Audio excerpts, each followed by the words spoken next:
Good evening. I'm Ellison Barber in for Tom Llamas. Tonight, newly elected Pope Leo XIV capping off his first full day as pontiff. And at this hour, we are learning more about his path to the papacy. Pope Leo presiding over his first mass as the leader of the Catholic Church, delivering the homily, parts of which he even recited in English. It comes as we get new reaction from his brothers and what it was like when they found out he was chosen. Well, I was in a period of disbelief, and then as he came out to talk, then we knew this was real. And I guess a sense of tremendous pride came over me, but then also, how's he going to handle this? And last night, Pope Leo making a surprise appearance in the Vatican Palace, greeting some of the faithful, shaking hands, posing for pictures, and offering a blessing. At this hour, we're learning more about his past, what led him to this very moment, and what it all means for the path of the church moving forward. Plus, tonight, we peel the curtain behind the conclave back, our new reporting on the unexpected decision to select Pope Leo, formerly Cardinal Robert Francis Prevost.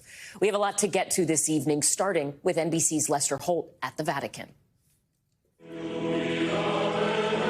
Pope Leo XIV presiding over his first Mass as pontiff today in the Sistine Chapel, beginning with a few words in English. And I know I can rely on each and every one of you to walk with me as we continue as a church.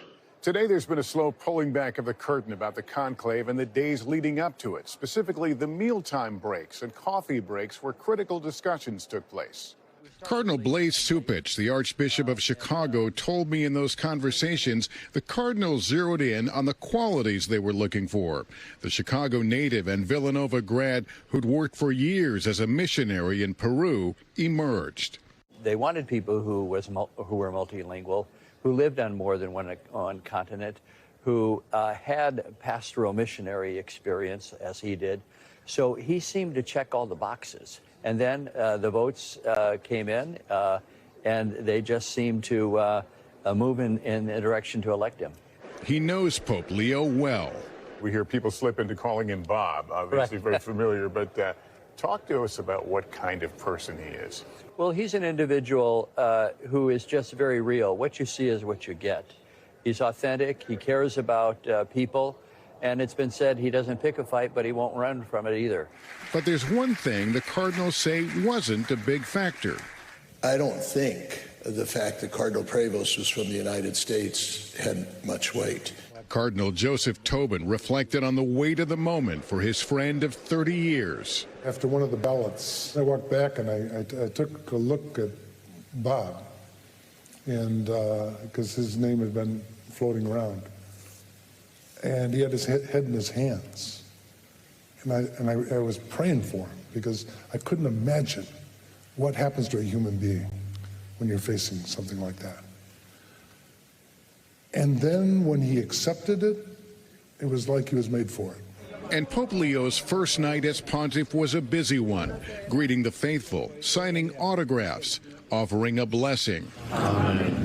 Today, the Vatican releasing the official document announcing his election. Pope Leo's older brother, Louis, says it's all pretty surreal. It's just mind-blowing that my brother was elected Pope.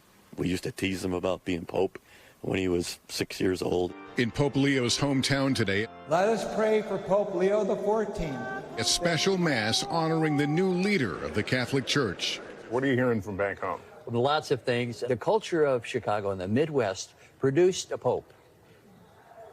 That's terrific.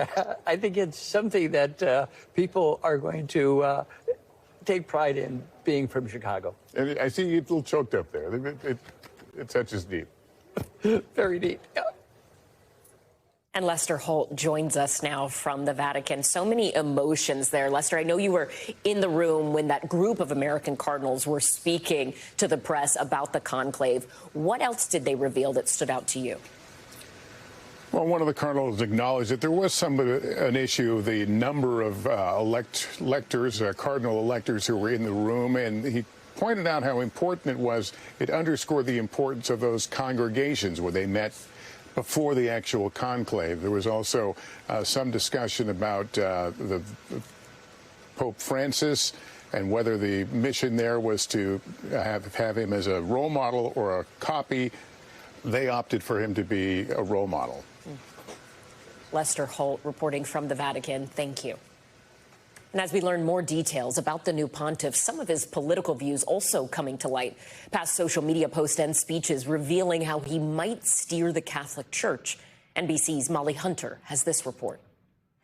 When Pope Leo XIV spoke of reaching out to the world in his first Mass as pontiff, it came as no surprise to Father Tony Banks. He's going to try to bring into dialogue different viewpoints on different things. The fellow Augustinian describes issues that his friend, the first American pope, cares deeply about, like migrants, issues that may put him on a collision course with President Trump. Why can't these people who are in these afflicted countries actually share in the riches of the countries and go in search of better lives? Yes. In February, an ex-account for former Cardinal Prevost reposted an article titled, "J.D. Vance is wrong.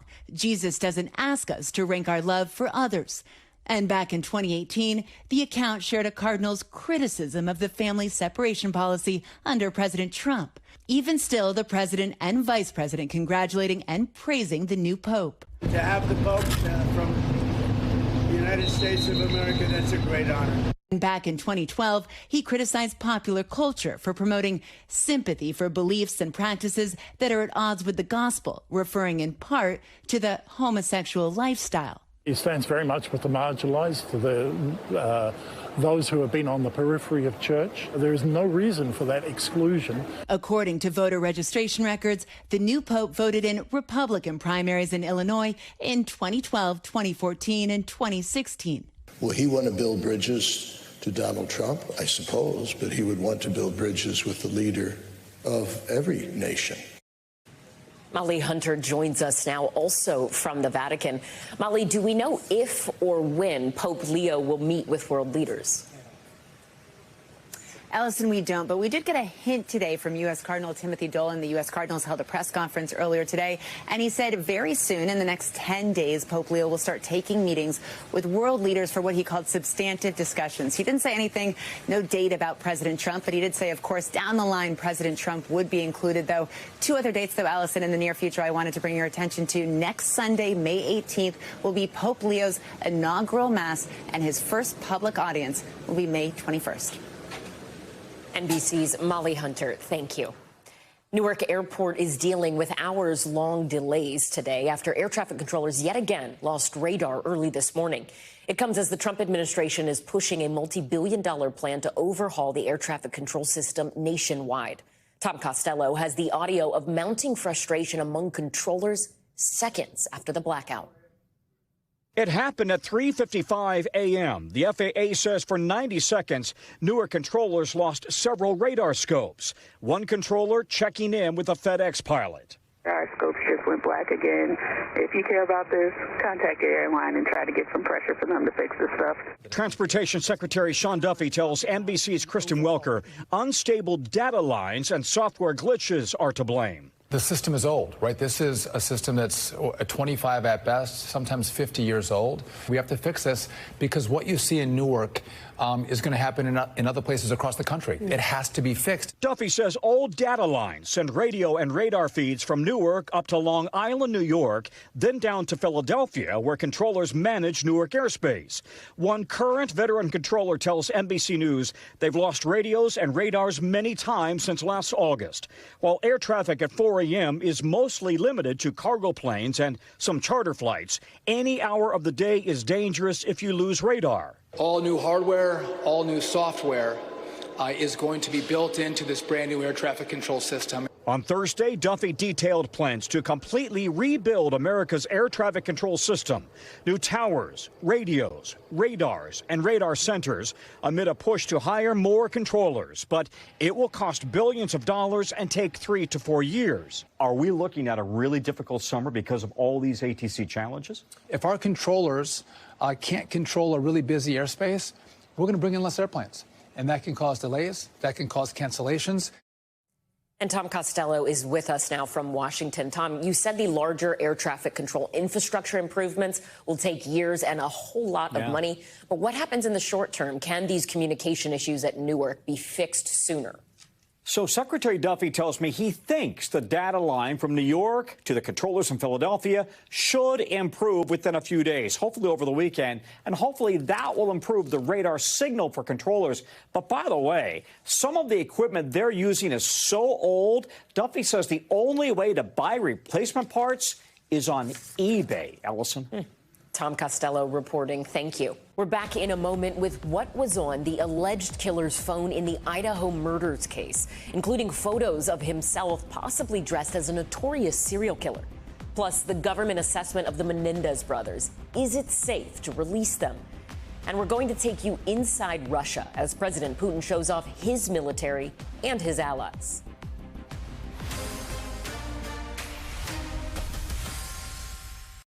Welcome back. We are following several developing headlines on immigration tonight. The mayor of Newark, New Jersey, arrested outside of an ICE detention facility that he has protested. Plus, video of the dramatic arrest of a teenager in Massachusetts. That community tried to rush in and stop it. And the tough student who was arrested by plainclothes officers back in March is heading home. NBC's Ryan Chandler covering it all. Tonight, a tense standoff at an ICE detention facility in New Jersey. Get your hand off your gun! The mayor of Newark, Ross Baraka, arrested by federal police, a spokesperson confirms. Don't touch him! Get off him! While on a congressional visit to the recently reopened prison, the mayor says the facility does not have proper permits from the city. According to witnesses, the argument broke out when federal officials blocked Bakara's entry. The interim U.S. attorney for the District of New Jersey writing on X that Baraka committed trespass and ignored multiple warnings from Homeland Security investigations to remove himself from the ICE detention center. In a statement, New Jersey Governor Phil Murphy writing, "I am outraged by the unjust arrest. I am calling for his immediate release by federal law enforcement." His arrest comes on the same day as a high-profile release. After 45 days in ICE detention, Tufts PhD student Rumesa Ozturk released on bail. Thank you so much for all the support and love. I am a little bit tired, so I will take some rest, but I really appreciate you being here. This startling security footage captured the moment plainclothes federal agents surrounded Ozturk near her home in Somerville, Massachusetts on March 25th. The Trump administration revoking her student visa, accusing her of supporting a terrorist organization. We gave you a visa to come and study and get a degree, not to become a social activist that tears up our university campuses. Last year, Ozturk co-wrote an op-ed in the Tufts student paper criticizing the school's response to the war in Gaza. Tonight, a federal judge accusing the Trump administration of producing little evidence for her detention, saying Ozturk raised very substantial claims of due process and First Amendment violations. Stop! Stop, ma'am! Stop! Thursday in Worcester, dramatic scenes as officers apprehend a teenager. I got her arm!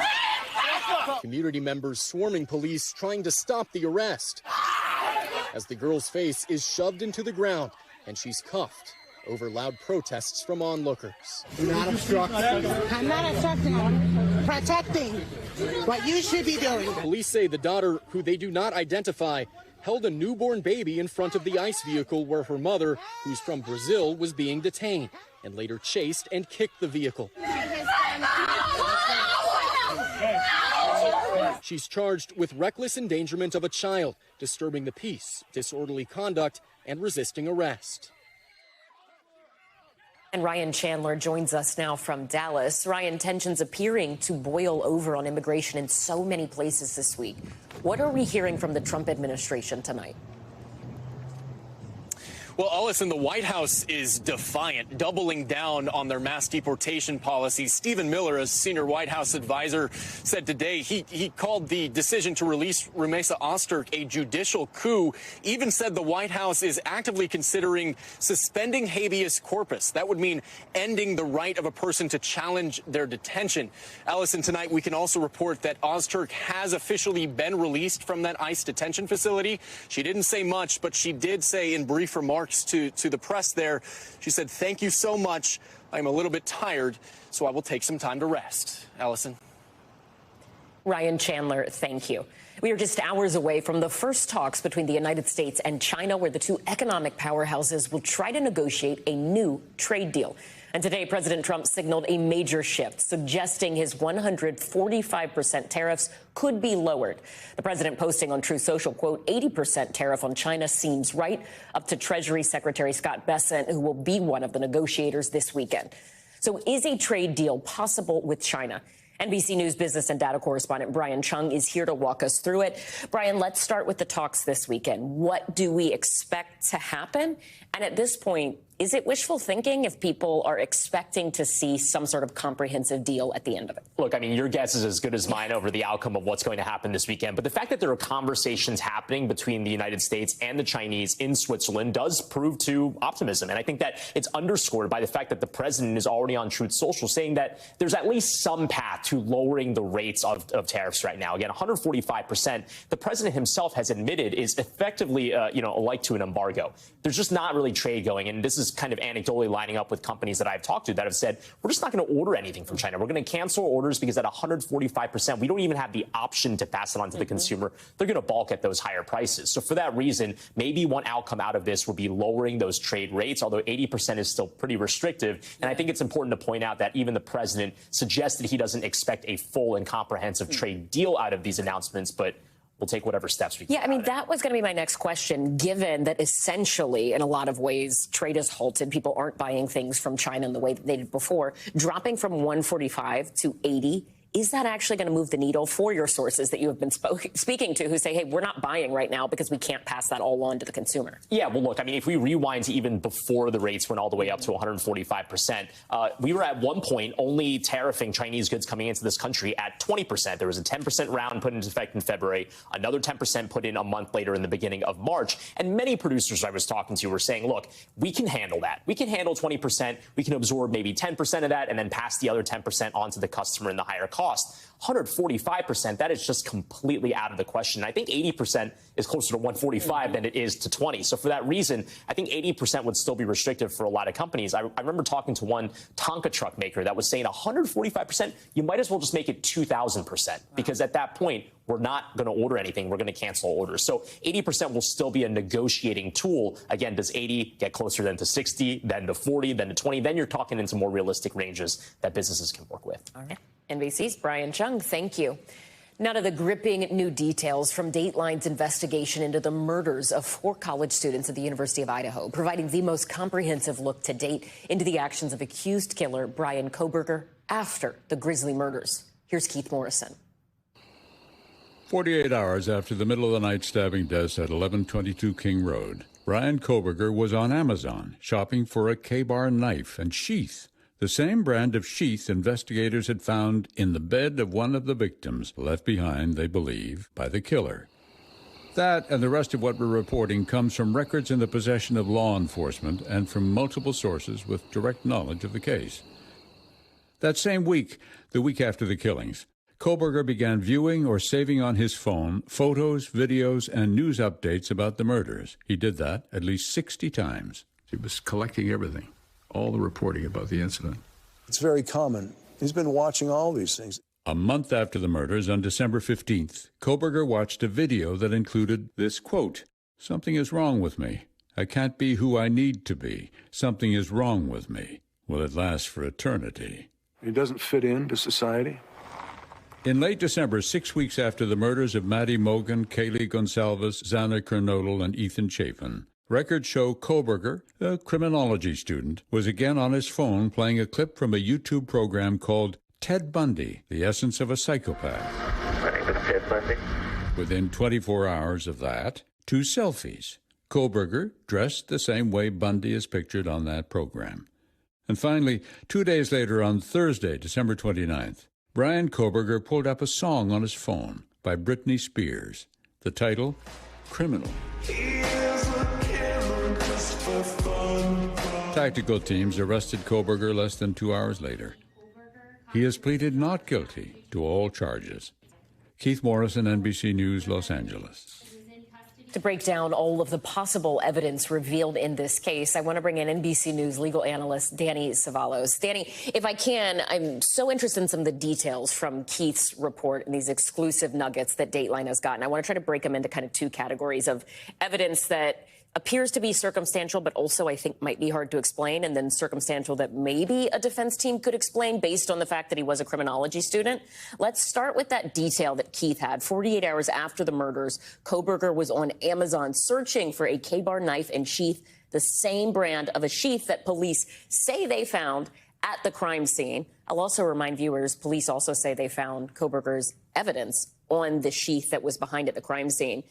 Circumstantial that he was Googling it, but that seems like that paired with the DNA is going to be hard for the defense to push back on, right? Yeah, first, I'm calling for a moratorium on everyone who somehow thinks circumstantial evidence is not reliable evidence. It's actually often much more powerful than direct evidence. Direct evidence is an eyewitness saying, I saw that guy shoot the sheriff. But eyewitness testimony is lousy. Our brains are way more feeble than we think they are. So circumstantial evidence is fantastic evidence, and this is just another in the pile of evidence against him that is going to be very damning. That search for a K-bar knife, I mean, even though they never found the knife, if you have the DNA there and it comes into evidence and he was searching to purchase something like that, then that's the kind of circumstantial evidence that for the jury, they might as well conclude that he had a knife and it was that knife. So also circumstantial, but talk to me about some of the details where they say he had at least 60 times. He had different photos, videos, new updates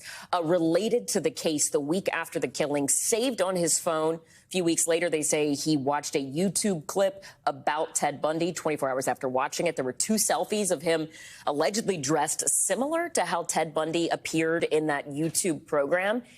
Is that something that the defense can say circumstantial? And also, by the way, he was studying criminology. It makes complete sense. Let's not even have this in court. Or is this going to matter? Yeah, you're thinking like a defense attorney. I mean, look, on the one hand, I get that this looks really damning. But on the other hand, does that mean that none of us should be watching Ted Bundy videos because, God forbid, there's a murder in our area? I mean, think about it. Many people probably watched that Ted Bundy video. So that alone shouldn't be evidence that everybody who watches Ted Bundy videos is going to go out and try and commit some perfect serial killer murder. So, I see it both ways. In terms of if you want to rank the evidence, the Amazon searches, obviously the DNA on the K-bar sheath, that's some of the more powerful stuff. The internet searches I put in the category of incredibly damning, but really explainable. And really, in a way, it shouldn't be the kind of evidence that is the nail in the coffin, so to speak, for a criminal defendant, because it's the kind of thing any of us might be searching. And if you're out there thinking I would never search Ted Bundy, I get it. But I would. I find that stuff interesting. I'm a criminal defense attorney. From the outside, it seems like there is so much hard evidence, DNA, seemingly a car he owned that looks like the car he owned was videoed near the house. All of these different little nuggets, in addition to the really strong circumstantial evidence, it seems like the defense is backed into a pretty tough corner here. How would you get out of it? I mean, do you look at your client and say, dude, maybe plea deal, or do you move ahead and try to hang this on someone else and say there was some DNA found at the scene that has been attributed to an unknown male? It was that guy, even though we have no reason to explain why Kohberger's DNA would have been in the house he says he's never been to. When you're in this tight of a corner, sometimes a plea deal isn't even an option. What are you going to get? I mean, maybe they'll take the death penalty off the table, and the client probably just wants to roll the dice. And sometimes we don't get to pick our facts on the defense. And sometimes you go to trial with some really lousy facts, and the outcome may never be in doubt. All right, a lot for people to see tonight in Keith Morrison's Dateline. His new episode will be The Terrible Night on King Road. It airs tonight at 9 p.m. Eastern and 8 p.m. Central Time. And when Top Story returns, the so-called flirty text from Karen Reed to another man read out loud today in court. The defense arguing that man could actually be the real killer. And the criminals costing American companies $1 billion a year. Our investigation into the new technology the thieves are using.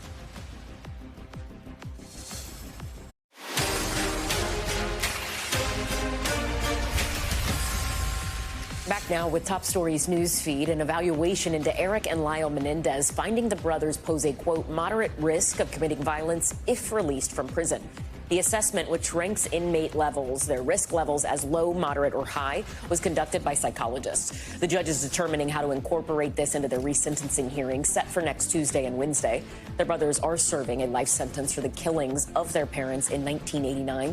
They admit they killed them, but claim it was in self-defense after years of abuse at the hands of their father. A new update today in Sean Diddy Combs' federal sex trafficking trial. Combs' attorney telling a judge the hip-hop mogul committed domestic violence in his relationship with one of the accusers expected to testify. He says the defense will take the position that there was, quote, mutual violence between the parties. That accuser, known as Victim 1, has not been publicly identified. However, the allegations do mirror those of Diddy's ex-girlfriend, singer Cassie Ventura. Final jury selection is set for Monday. And UNC Chapel Hill is pushing back on claims they banned head football coach Bill Belichick's girlfriend from its athletic facilities.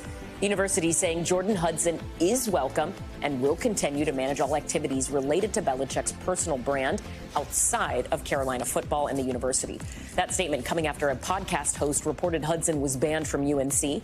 24-year-old Hudson and 73-year-old Belichick have been the target of controversy since a viral interview with CBS about 2 weeks ago.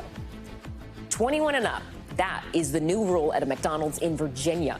The McDonald's on Franconia Road says no one under the age of 21 is allowed to dine inside the restaurant, and customers are now required to show IDs to get inside. Workers there say they implemented the new rule because young people were getting into fights and disturbing their other customers. Like, we sitting down eating, y'all smoking, y'all drinking, y'all cussing. Come on, yo. Adults over 21 are now being asked to ring the doorbell to get inside. The drive-through and mobile ordering is still available, though, to all ages. We want to turn back to our coverage of Pope Leo XIV. While he's the first American-born pope in history, Catholics in Peru are also celebrating and embracing the new leader after he spent more than 2 decades there working as a missionary, priest, and a bishop. Our Stephanie Gosk traveled to the South American country and has this report on his impact and legacy. Not long after Leo XIV, the Chicago-born Pope, appeared on the Vatican balcony, church bells rang in Lima, Peru. The president proudly declaring, "El Papa es peruano." The Pope is Peruvian. God loves Peru. For Catholics in Peru, Leo XIV is their first pope, too. Social media lit up with memes. The Pope in the national soccer jersey, eating ceviche, drinking the Inca Cola. What is the feeling in this city today? It's it's like a party. I think the people is very excited. Robert Prevost spent more than 2 decades working in this South American country, first as a missionary, then a priest, and ultimately a bishop in the city of Chiclayo. This is terrific. I'm at a restaurant right across from the cathedral, and they are serving up the Pope's favorite lunch, cabrito chiclayano, which is goat with rice and beans. Among Bishop Prevost's most beloved causes, helping immigrants. We visited a shelter he helped build with Professor Juan Carlos Reño, who tells me when Bishop Prevost saw people in need, he wanted to help them. Gabriela Murillo has been here for 3 years and met the future Pope. I asked her if she had a message for him. She says, "I'm grateful for everything he has done for us, for Venezuelans." Prevost's tenure in Peru did not escape controversy. He was accused of mishandling an investigation into reports of priest sexual abuse, allegations the diocese has denied. But here at Chiclayo, today is about celebration, and the people here say both things can be true. Pope Leo XIV is the first U.S. Pope, and he is also the first Peruvian Pope. Perhaps that's what the Cardinals were thinking. Ellison? Stephanie Gosk in Peru, thank you. Now to Russia's show of strength at the country's annual Victory Day celebrations. President Putin's parade showcasing the international support for the Kremlin with high-profile world leaders in attendance this year, including the presidents of China and Brazil. This as the U.S. Embassy in Kyiv, Ukraine, warns of a potentially significant air attack over the next few days. NBC's Keir Simmons reports from inside Russia. Russian President Putin and China's President Xi appearing side by side, sending an uncompromising message to the US from Moscow today. At a Russian parade marking victory over Nazi Germany in the Second World War, just as China prepares for tariff talks with the Trump administration, and Russia refuses to agree to President Trump's 30-day ceasefire proposal in Ukraine. President Xi says he and President Putin are friends of steel. President Trump says Putin wants peace.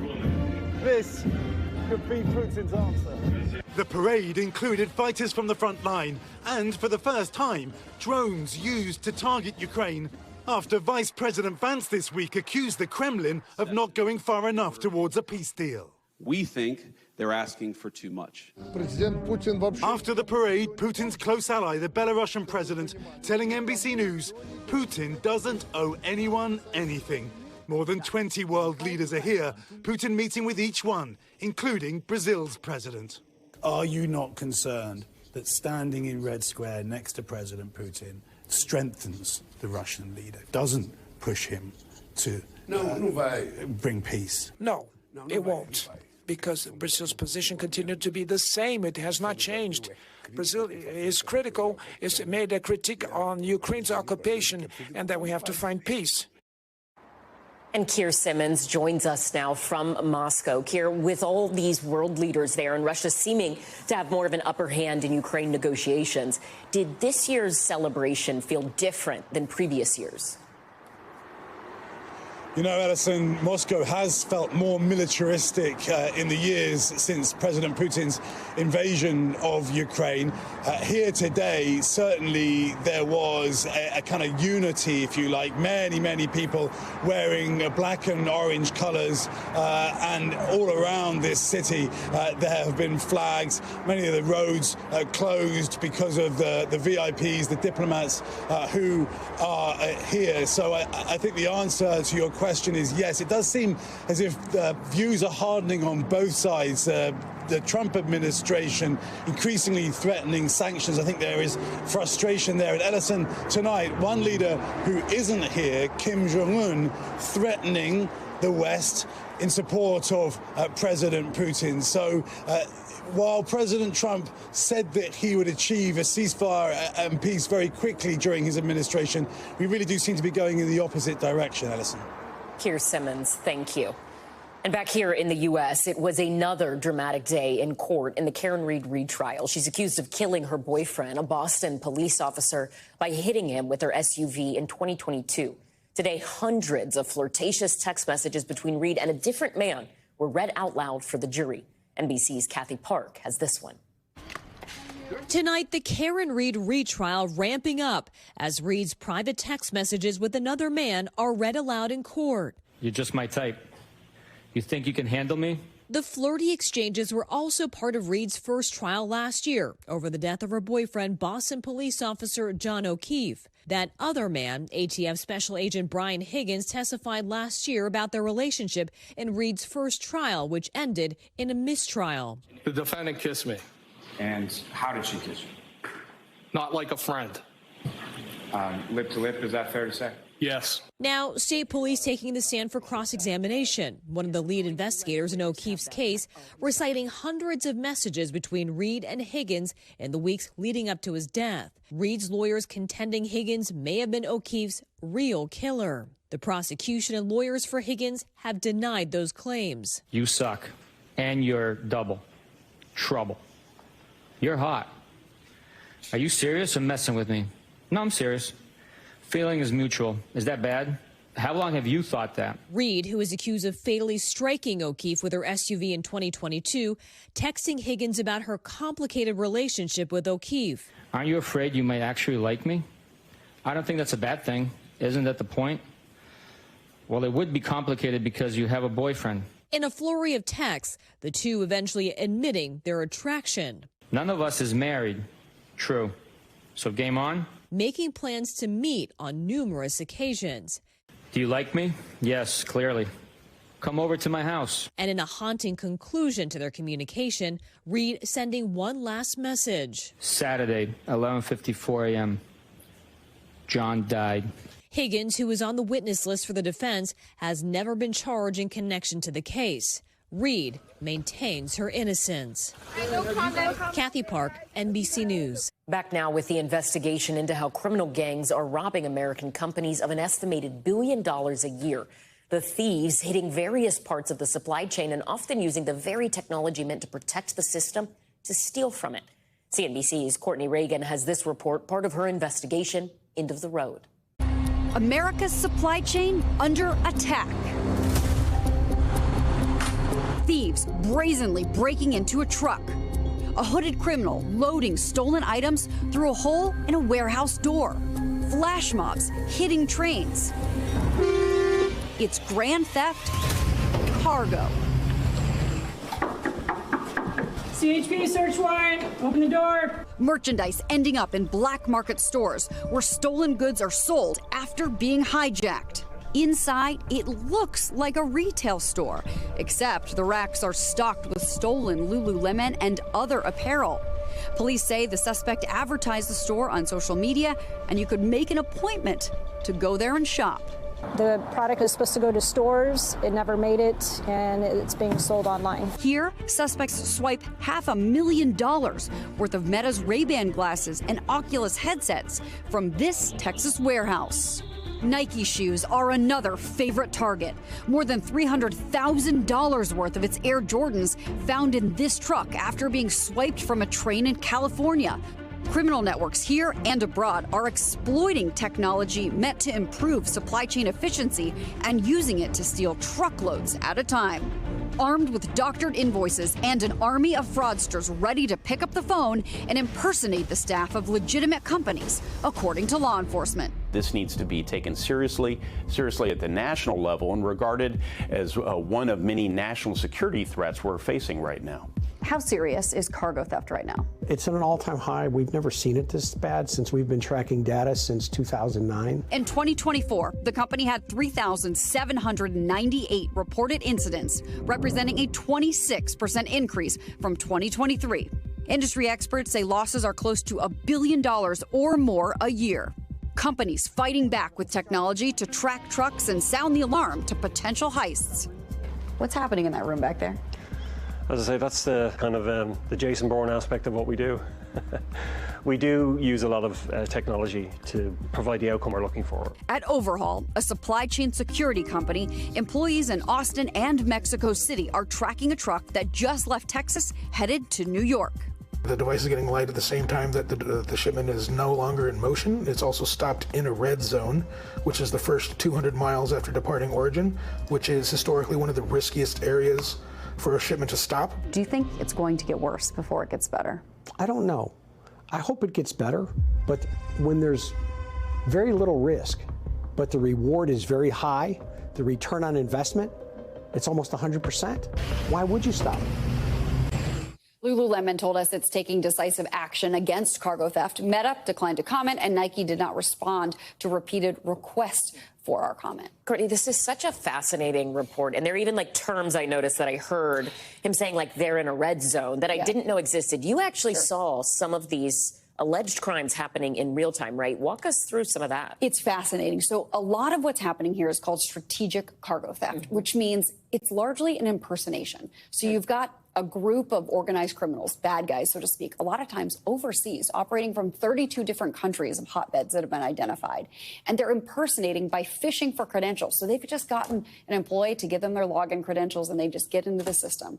And so they post a job for a trucker, say they're posing as a legitimate broker. So a company that's known, and they're posting jobs, and legitimate truckers, hey, I want that job, I'll pick up that load. So these guys overseas are dictating legitimate truckers to pick up legitimate shipments of goods and drop them off at warehouses that have been compromised, potentially bad guy sort of warehouses. And then the cargo is stolen. And then in some cases, the payment is also stolen for doing that. So then the trucker never gets paid either. And the truckers are just these innocent bystanders a lot of caught times in the middle. Not always. Okay. Sometimes the truckers, too, are in on it. But in the cases that we saw, it was largely the impersonation of the brokers, the folks that connect the shippers and those truckers. And big picture, when we're talking about all of this money being lost, somebody has to pay for that, right? Who is it? Absolutely. So this all depends on how the contract is written and when that cargo is lost along the way in that supply chain. But we spoke with the shippers. So the shippers would be like Philips Sonicare, for instance. We spoke with the gentleman